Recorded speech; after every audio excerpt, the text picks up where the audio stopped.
Hello বন্ধুরা, দেখো একটা নতুন রেসিপি নিয়ে চলে আসলাম, চালতার আচার। কিভাবে চাটনিটাকে করছি বা আচারটাকে করছি দেখো। চালতাটাকে প্রেসারে সিদ্ধ করে নিয়ে জল ছাকাতে দিয়ে দেওয়া হয়েছে। জলটাকে ঝরিয়ে নেওয়া হচ্ছে। নেওয়ার পরে এবারে কড়াইতে তেজপাতা, তারপরে একটুখানি জিরে দিয়ে, শুকনো লঙ্কা দিয়ে একটুখানি নেড়ে নিতে হবে।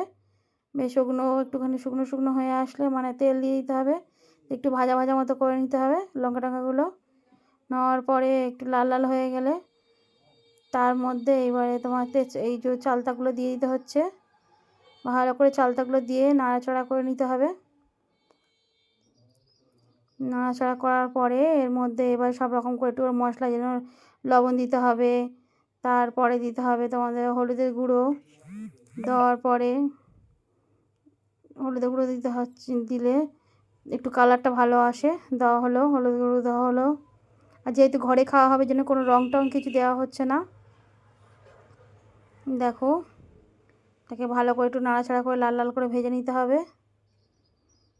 তারপর এর মধ্যে এই যে মিষ্টির রসটা ছিল, বাতাসার জল করে রাখা আছে, এটা দিয়ে দেওয়া হচ্ছে। চিনি আছে, বাতাসা আছে, গুলে রাখা আছে, ওইটাকে দিয়ে দেওয়া হলো। দিয়ে একটু নাড়াচাড়া করতে হবে, করে একটু চাপা দিয়ে রাখতে হবে। তারপরে আবার একটুখানি মিষ্টিটা পরিমাণ মতো আর একটু বেশি দিতে হবে, কারণ ওই মিষ্টিটা হবে না, ওই জন্য একটুখানি মিষ্টির দানা দিয়ে দেওয়া হয়েছে। বাতাসা, চিনি, মিষ্টি যেটা তোমাদের সুবিধা মনে হবে সেটা দিও। আমি সব রকম দিয়েছি, ঘরে যা যা ছিল। যেহেতু চালতাটা প্রচণ্ড টক, একটু মিষ্টি মিষ্টি না হলে ভালো লাগে না, টক মিষ্টি না হলে। এবার দেখো ওর মধ্যে একটুখানি, এই জন্য নামানোর টাইম হয়ে গেছে, এবার বাটির মধ্যে একটুখানি জিরের গুঁড়ো ছড়িয়ে দেওয়া হচ্ছে। দিয়ে ভালো করে এটাকে মাখিয়ে নিতে হবে।